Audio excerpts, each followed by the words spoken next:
As regular viewers of my channel know, I oftentimes catch elected officials, I catch PACs, I catch political groups breaking the law on a frequent basis, and I do my best to try to make sure that their law breaking is exposed far and wide. Today I'm going to be talking about a group of Democrats called the Cowlitz County Democrat Women PAC, and I caught them breaking the law. I filed that complaint with the Public Disclosure Commission, and it has recently posted. And yes, they're not really terribly happy about the fact that I caught them. And of course, as always, they usually get pretty angry and upset that you dare to expose the truth. So I'm going to get into that complaint, how I caught them, and how you can do the same thing where you live, looking at politicians and PACs that probably need to be exposed.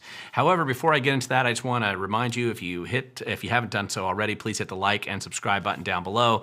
Please make sure you share this video far and wide. We want to get more people out there who are interested in exposing the truth about what's going on with local government and our political class that certainly want us to look the other way and not pay much attention to what's happening there. So let's get back to this. Now, anybody that pays attention to my channel, and you watched me in the past, but if you're new, I have caught hundreds of politicians and PACs. If you go to my website, link down below, you can see the complete list with all the original source documents for the last 321 or so that I have caught breaking the law. And my website's wethegovern.com. It's easy to go there and take a look at it. And this simply is one of many recent stories that I've had. I don't do a story about everyone. There's too many of them, but I will do an occasional story about some of these just simply to highlight some of the problems. And you can kind of see here, I do have a summary on the front page. They've had to pay over almost $650,000 in fines. There's quite a bit of, I've done a lot of work over the last few years, and it's really just become a hobby of mine. And everybody needs a hobby, and this is mine. Now, in order for you to do something similar, you would have to get familiar, and as familiar as possible, with pdc.wa.gov. This is the Public Disclosure Commission in Washington State, where I live. If you live in a different state, you might have similar entities where you live. It's different state to state. But essentially, where I live in Washington, this is the place you want to go to look at campaign finance reports or financial affairs documents, or a host of other information that has mostly stuff to do with elected officials and campaigns. If you want to see the complaint I'm going to be talking about, you can go to this website right now, verify that I am telling you the truth. You can look at the enforcement cases, which is a link that you get to from that front page, and then you can look at PDC case 163185, which is the one I'll talk about today with the Cowlitz County Democratic Women PAC.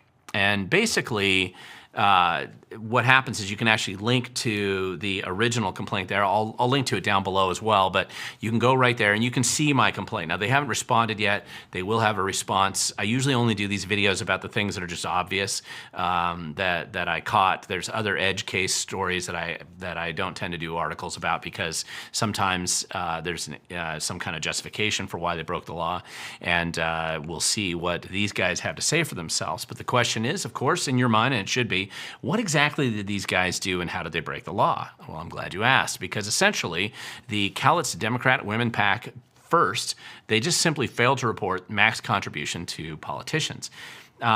This is the whole point of having a campaign finance law in the first place, is to report your contributions to politicians. And if you conceal that, you're clearly breaking the law, and they definitely did conceal it. In addition, and this is really where it starts to get particularly troubling, hundreds of dollars have vanished from this PAC. And it's a relatively small PAC. We're only talking about thousands of dollars in this PAC. It's not like some big, massive PAC. It's a small one, but it's very impactful. These little political action committees tend to do a lot of damage in local communities where they are focused. And this one just had a bunch of money disappear. I don't know if somebody stole it. I don't know if it went in somebody's back pocket. I don't know if it was a secret dark money contribution that they sent to a politician and kept entirely off the books. But whatever happens, when you look at their financial documents, money just vanished out of their bank account with no explanation. In addition, they failed to identify that for a period of time, they were actually a sponsored committee, which means one person essentially funded this entire PAC, which is not illegal, but you do have to identify it. You have to say that the name of the PAC, and you have to say sponsored by. If you remember with the Let's Go Washington campaign, it was sponsored by Brian Haywood. Though you have to publicly identify the prime sponsor of any PAC, and that includes even for the Cowlitz County Democrats. Now, finally, looks like that they were attempting to conceal the true source of the contributions by using spaghetti feed, I think was the term that they used. But you're supposed to identify where the money comes from. You can't just say that it's from something that's not real or doesn't really exist. Now, these are the main violations that I caught here. I don't want you to be confused. I did also catch the Cowlitz County Democrats breaking the law, but it was compared to this one, it was a little bit smaller level of violation. So if you type in Cowlitz County, you're going to the enforcement page, you'll see a bunch of other complaints. Plus, I've caught them breaking the law in the past, so it's not the only ones that you would see. So the big question is, what happens now, right? I mean, I caught them. It's posted to the Public Disclosure Commission website. Supposedly they're looking into it. Staff at the PDC is going to be looking into it. What actually happens? Well, frankly, not a lot probably. In many cases, the PDC probably is a little bit biased towards Democrats, in favor of Democrats. If they can get them, let them get away with just a wrist slap, they will. That's usually what they do. Every now and then, though, sometimes the PDC is just forced to enforce the law, and they may be one of the groups that is added to this list here. There are hundreds under investigation at any given period of time, and I filed many of those complaints, not quite 1,000 yet over the years, but I'm certainly getting up there into the high 800s, and so I've caught a lot of these guys, and I'm pretty efficient at it, and I don't mind getting out there and making an impact with it. However, that's me, and the question is, what can you do? So what if Glen Morgan knows how to file PDC complaints?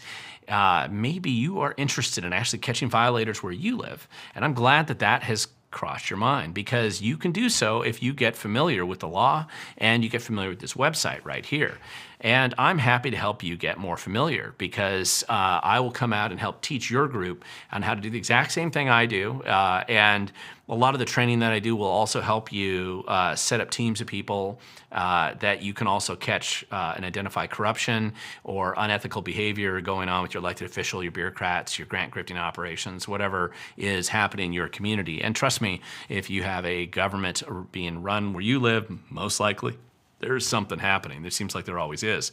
First step, though, organize your team. Find some other like-minded people.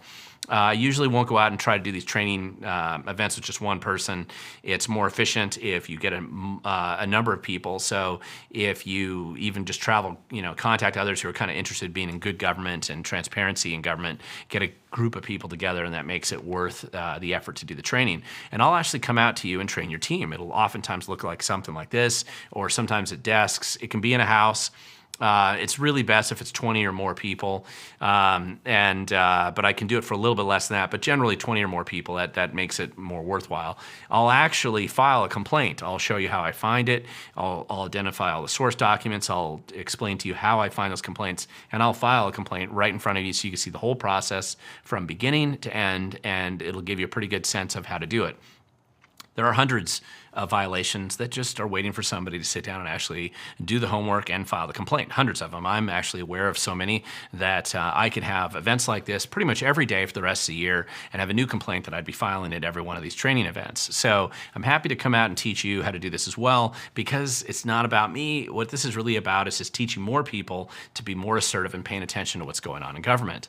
And it really does matter, because what my objective and goal for doing this is to make sure that you are able to celebrate after you have filed your first successful complaint against somebody out there, probably a politician, could be a PAC, could be some other group that is essentially breaking the law all the time. And it's not like you're just going to catch them breaking the law. They're breaking the law right now. You'll be the first person to expose them for the law breaking. And this is an easy kind of first step to go down. It's certainly worth celebrating after you get your first complaint. Now, of course, the pushback is always going to be something like this. They're going to be angry. The lawbreakers usually are. The people in big government usually are. They're very entitled. They believe that they have every right to steal your money and to use it on whatever schemes and plans that they have. And that's why it's certainly worth exposing it. And I think more people out there doing this, the better off we all will be.